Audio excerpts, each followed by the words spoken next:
अस्सलाम वालेकुम everyone, welcome to my YouTube channel the magical world of mathematics. Today we will discuss some basic definitions, कुछ ऐसी basic definitions जो हम छोटी क्लासेस में ही मतलब हमें बता दिया जाता है, बस नाम नहीं पता होते हैं।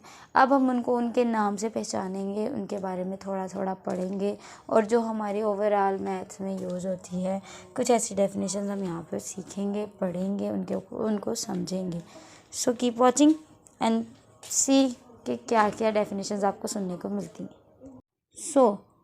सबसे पहली जो बेसिक डेफिनेशन है वो हम लोग छोटी क्लासेस में ही हमें मतलब उनका नाम तो नहीं पता होता, लेकिन हम लोग उसको स्टार्ट जो है ना वो अपनी पीजी नर्सरी क्लास से स्टार्ट कर देते हैं।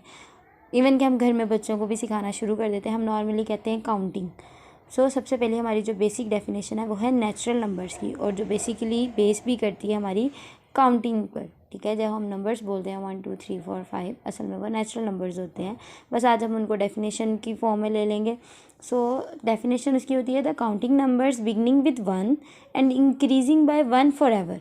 जो नेचुरल नंबर्स होते हैं वो हमेशा 1 से स्टार्ट होते हैं और उसमें 1 प्लस करते जाओ और वो ऐसे ही चलते रहते हैं और उनका कोई एंड नहीं होता। सेकंड पर आती है whole numbers, the positive numbers including zero without any decimal और फ्रैक्शनल पार्ट। सिंपल सी बात है, पॉजिटिव नंबर्स यानी कि हमारे रैशनल नंबर्स, उसके साथ आप ज़ीरो लगा दो और उसमें कोई भी डेसिमल पार्ट नहीं होता, कोई भी फ्रैक्शनल पार्ट नहीं होता। यानी कि हम किसी भी चीज़ को पॉइंट में नहीं लेते और किसी भी चीज़ को बटे में नहीं लिखते। ठीक है, फ्रैक्शंस में बटा ना, तो किसी भी चीज़ को ओवर की फॉर्म में नहीं लिखते हैं, फ्रैक्शन की फॉर्म में नहीं लिखते, किसी भी चीज़ को डेसिमल की फॉर्म में नहीं लिखते। सिंपल पॉजिटिव नंबर्स होते हैं जिनको हम नेचुरल नंबर्स भी कहते हैं और उनके साथ स्टार्ट पे ज़ीरो लग जाता है। जब ये दोनों चीज़ें मिलती हैं तो हमारे पास होल नंबर्स बनते हैं। थर्ड पे आते हैं integers, the collection of all positive numbers and negative numbers along with zero. हम उनको कहते हैं इंटीजर्स, यानी कि जितने भी पॉजिटिव नंबर्स हैं। पॉजिटिव नंबर्स में आगे natural numbers, positive natural numbers, उसके बाद आप उनको नेगेटिव नेचुरल नंबर्स कह लो, माइनस के साथ जो नंबर्स आ जाते हैं, क्योंकि अगर पॉजिटिव नंबर एग्जिस्ट करते हैं तो नेगेटिव भी मैथ्स में एग्जिस्ट करते हैं। उसके साथ अगर आप ज़ीरो भी लगा दो तो हमारे पास इंटीजर्स बन जाते हैं। इंटीजर्स उसके बाद हमारे पास आते हैं रैशनल नंबर्स।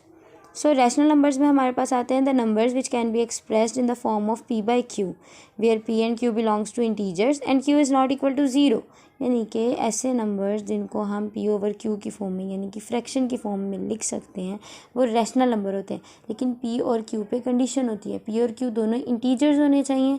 इंटीजर्स का मतलब ये है कि उनमें कोई भी डेसिमल वाला नंबर नहीं आ सकता। ठीक है, उसके अलावा q जो है वो ज़ीरो नहीं हो सकता। अगर हम q को ज़ीरो कर दें तो हमारे पास जो गिवन फ्रैक्शन है वो अनडिफाइन हो जाती है, वो एरर आ जाता है, वो इनडिटर्मिनेंट फॉर्म बन जाती है। रैशनल नंबर में हमारे पास p बाई q की फॉर्म में हम नंबर्स को लिख सकते हैं, फ्रैक्शन की फॉर्म में लिख सकते हैं, लेकिन p और q जो है वो इंटीजर्स होने चाहिए, वो डेसिमल पॉइंट नंबर्स नहीं होने चाहिए।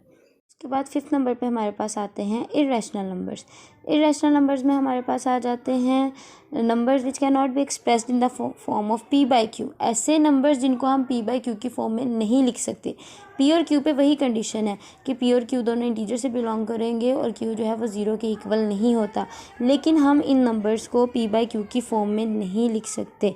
ठीक है, अब रैशनल नंबर की एग्जांपल्स अगर आप देखो तो सबसे बेसिक एग्जांपल हम लेते हैं, जितने भी नंबर्स हैं जैसे square root 2, square root 3, square root 5, square root 7, ये सारे के सारे हमारे पास इर्रेशनल नंबर्स होते हैं। क्योंकि इर्रेशनल नंबर्स, अब स्क्वायर रूट 2 जो है वो एक रैशनल नंबर नहीं है, वो एक रैशनल नंबर नहीं बनता। इसकी जो रीज़न है वो मैं आपको बताऊंगी बाद में, लेकिन ऐसे नंबर जिनको हम p बाई q की फॉर्म में नहीं लिख सकते वो हमारे पास इर्रेशनल नंबर होते हैं। एज इफ़ p और q पे कंडीशन है कि वो इंटीजर्स होने चाहिए, और square root 2, square root 3, square root 5, square root 7, square root 11, ये ऐसे नंबर्स हैं जो इंटीजर्स नहीं होते, क्योंकि हमने कहा इंटीजर्स वो नंबर्स होते हैं जो डेफिनेट नंबर्स होते हैं, जिनमें पॉइंट वाले नंबर्स नहीं आते, डेसिमल वाले नंबर्स नहीं आते। और अगर हम square root 2, square root 3 numbers को सॉल्व करें तो हमारे पास जो आंसर है वो पॉइंट्स में आता है। ठीक है, तो इसलिए ये इरेशनल नंबर्स हुए। इस पर हमारे पास आते हैं रियल नंबर्स। रियल नंबर्स हमारे पास सबसे पहले इसकी जो डेफिनेशन है, रियल नंबर्स हम लोग 2-3 तरीके से एक्सप्लेन कर सकते हैं। सबसे पहली डेफिनेशन जो सबसे आसान है, सबसे बेसिक है, the union of rational and irrational numbers are called real numbers. अगर हम रैशनल और इरेशनल नंबर्स को इकट्ठा मिला के लिख दें तो हमारे पास रियल नंबर्स बन जाते हैं, ठीक है। दूसरे नंबर पे आती है the quantity that can be expressed as an infinite decimal expansion. ऐसी चीज़, ऐसी क्वांटिटी जिसको हम डेसिमल की फॉर्म में लिख सकते हैं, ठीक है, जिसको हम फ्रैक्शन की फॉर्म में लिख सकते हैं और वो इनफाइनाइट नंबर्स होते हैं, वो हमारे पास सारे के सारे रियल नंबर्स होते हैं। अब रियल नंबर्स ये भी एक किस्म के रैशनल और इरेशनल की ही बात करता है। थर्ड पे हमारे पास आता है the real numbers are the numbers that can be represented on a number line, जिनको हम नंबर लाइन पे रिप्रेजेंट कर सकते हैं। They include whole numbers. अब रियल नंबर्स में हमारे पास होल नंबर्स भी आते हैं, फ्रैक्शन वाली फॉर्म भी आती है, decimal and irrational like square root 2 और पाई।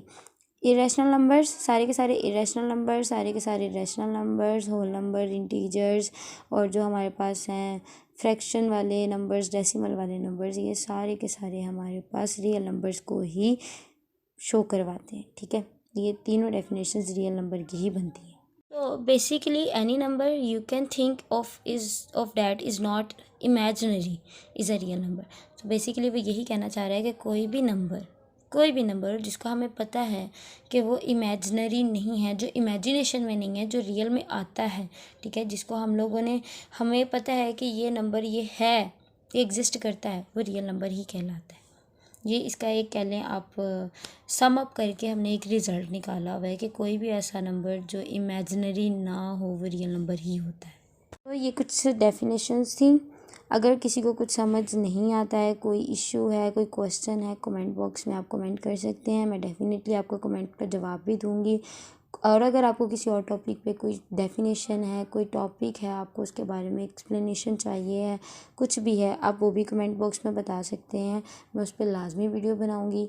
ये मैंने कुछ डेफिनेशंस आपको, बेसिक डेफिनेशंस जो हैं वो इस पार्ट में समझाई हैं, कुछ और डेफिनेशंस हैं वो मैं आपको नेक्स्ट पार्ट में समझाऊंगी। और थैंक यू सो मच।